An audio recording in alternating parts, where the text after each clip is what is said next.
How you doing? I'm good. How are you? You guys, oh my goodness. It's crazy. We just got back from Playlist Live and it was really awesome. I'm just kidding. Yes, I love it. So, hello guys. How are you? Welcome back to the channel. Here we are. We have been gone. Where have we been? Out of our minds. Correct. We've been crying in the corner. All joking aside, it has been a crazy 2 months. Well, gosh. I say 2 months, January, and now we're into February. So crazy month, guys. We took a week off. We didn't announce we were taking a week off. It just kind of happened that way. We didn't know we were going to take We didn't know we were going to take a week off, but that's apparently what needed to happen. Yeah. So let's fill you in really quickly on what has been happening. Get ready! So we had to spend more money, guys. More money. We had an emergency on our hand. It is not fantastic, but it's a great topic for this week's Money Mondays. Okay? Emergency funds. That's right.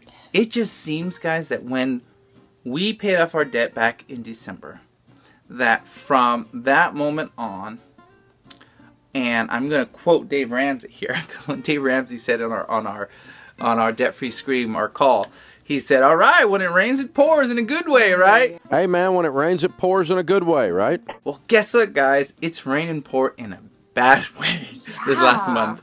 It has been difficult with the things that we talked about a couple weeks ago with the, the whole infestation problem to broken windows. I think we had a broken window we had to repair.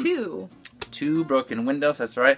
We had to repair, rental cars for when the car was all messed up with a new car seat. And now back to more car issues. So let's talk about that. Our 2001 Honda Odyssey, we've put a lot of work into it. We bought it a couple years ago. We have officially now put more money into that car than we paid for it, okay? We just had two big things happen to the car and spent about $1,300, guys. And the problem with that was just when we got debt-free and we're like, okay, we're ready to go, I had no work for 3 weeks. So really, we became debt-free. I had 3 weeks of no work and then finally went back to work because of the holidays, and it took some time to catch up. Everything, Hollywood goes on like hiatus. Yeah, it goes on hiatus. So we stopped, and we didn't really start. We were okay, so we were fine. We're good. We had some money left over, so we didn't start getting a paycheck again until like the second, midway through the second week of January. So just not too long ago.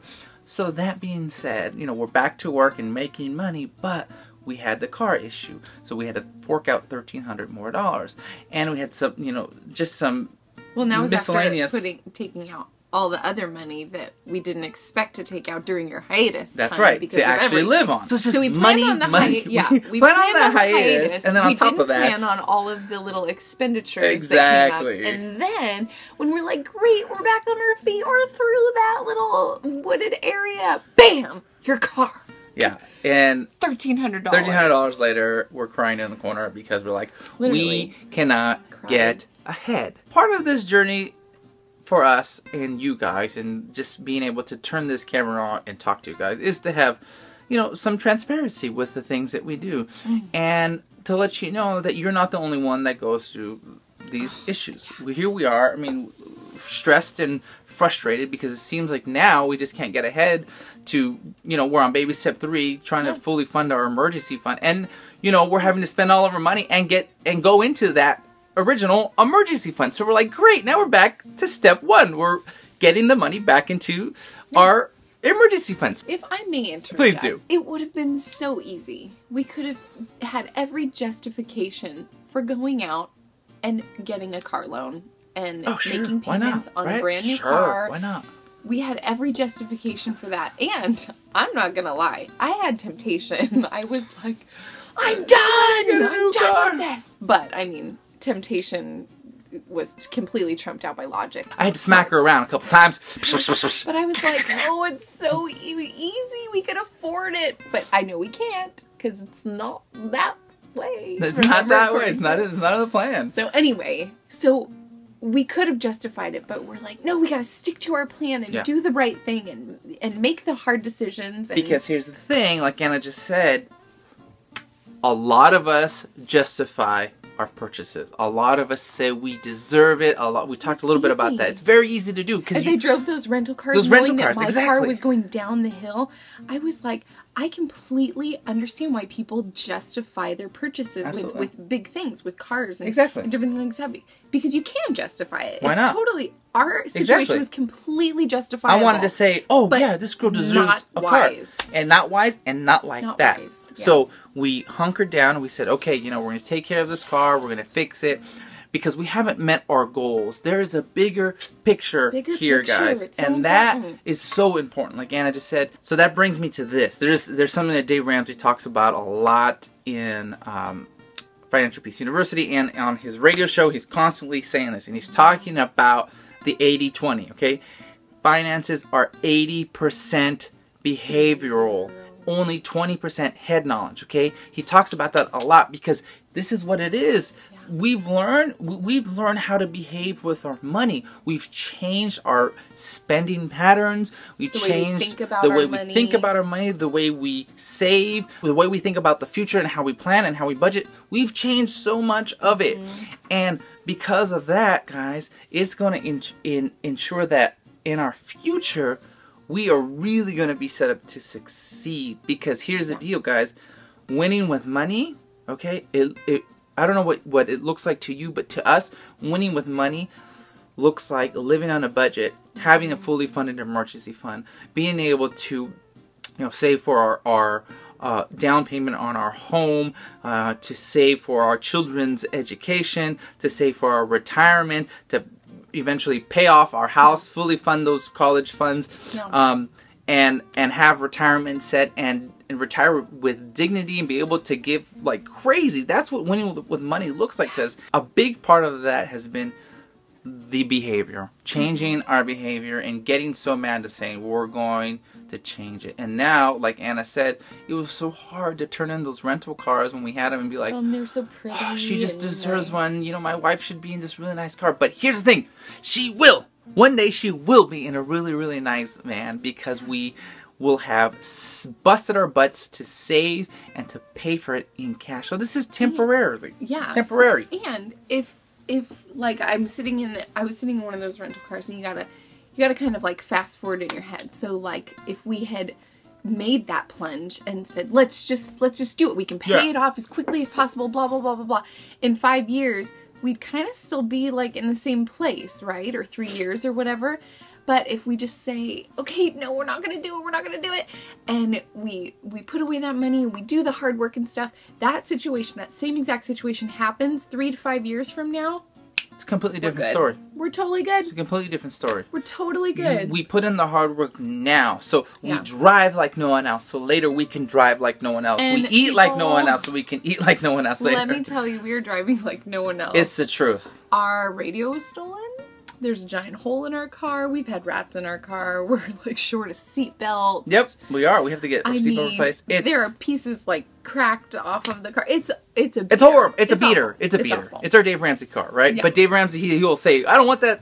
I don't want your Dave Ramsey car to be your beater. I want your Dave Ramsey car to be your beautiful, nice car. So one day we will get a really, really nice car. But back to behaviors, guys.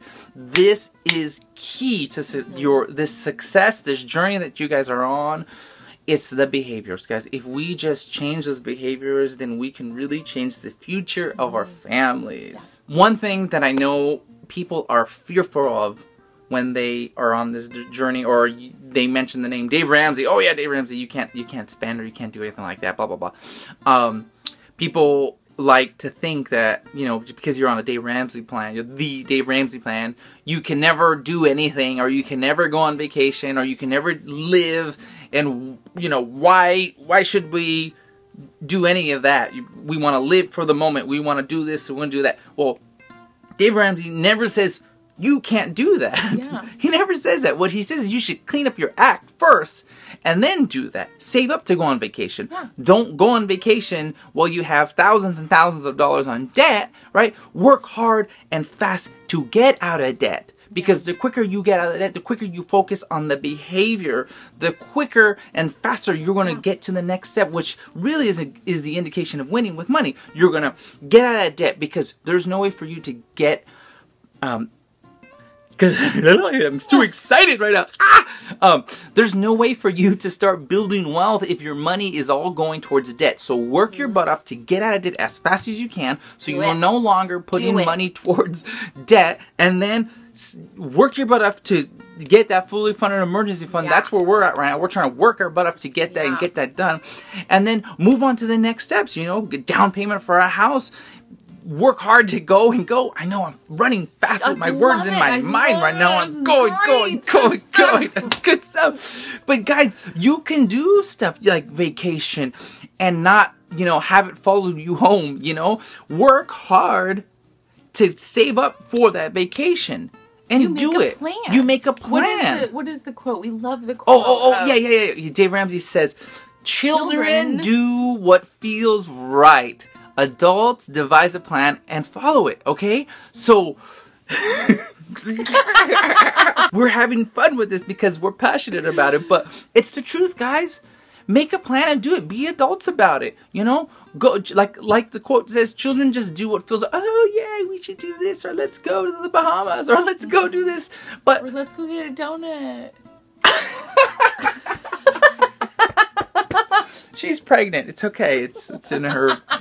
It's in her budget. It's so hard sometimes for us to look at people, and that's the thing, guys. Facebook, sometimes you look at your Facebook friends or your online friends and you're like, oh, look at so-and-so, look at what they're doing.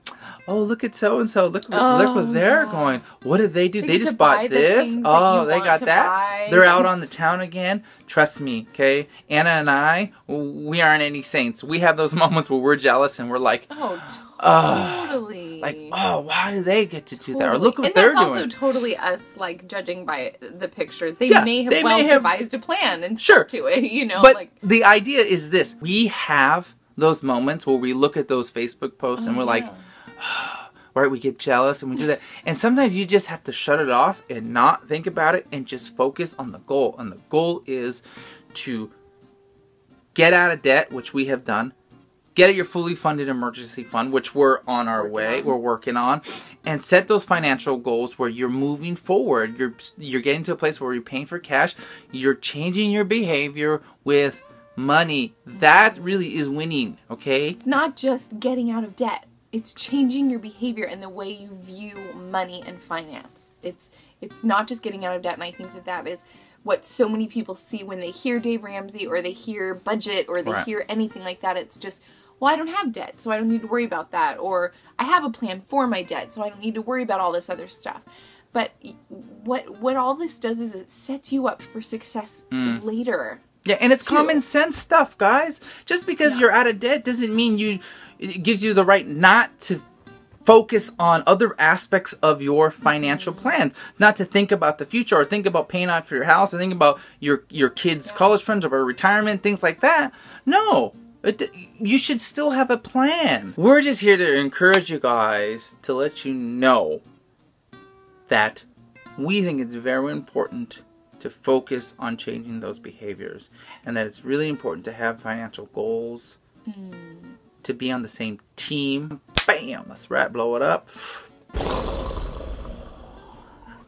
was like slow motion explosion. What? Did I not do it right? No, I'm just like, I don't know what else to say.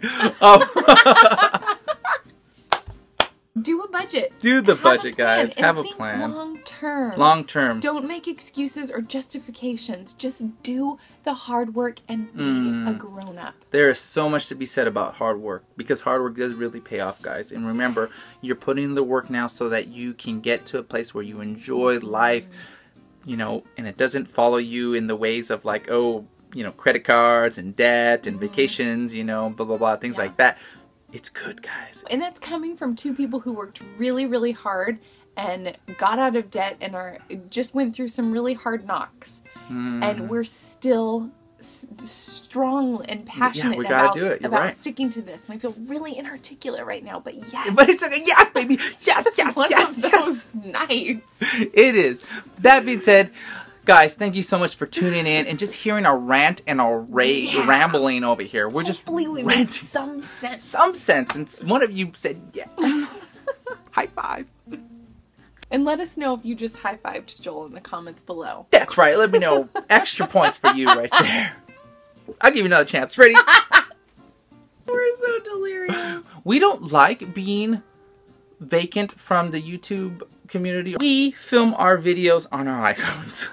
Okay? Oh, we film and we have like 8 GB iPhones and there's a lot of pictures and stuff like that. So we have no storage space, and sometimes it's really hard because I know a lot of people who do vlogging, a lot of people who do this on a much higher level than we do, have dedicated cameras with SD cards that have like 64 gigs of space. We have to use this as our phone, so it means we have to get it, and when we don't have space, we want to turn on the camera right away, and we don't have a dedicated camera, so sometimes it gets so frustrating because we can't just simply use our vlogging camera, plug it in, and do a quick edit, and we have to actually deal with not having space sometimes. So it's been hard and difficult, but this is part of living like no one else. If you vlog like no one else now, later you'll vlog like no one else. One day we'll be able to have a nice camera where it's dedicated just to vlog. One day we'll get there, but right now, thank you for dealing with our crazy schedules. That's one of the reasons, is because we run out of space, and sometimes we're so tired, it's like, I don't know how to handle not having space on these phones. So that's the story, and we're sticking to it. She's yawning. Give the yawn at the end. Always. So we love you. Thank you for checking us out. I think I just spit at the camera. You guys be well. We will talk to you later. Thanks for sharing some time with us. Oh my goodness, we're special. Thank you guys. We'll let you go now. Bye.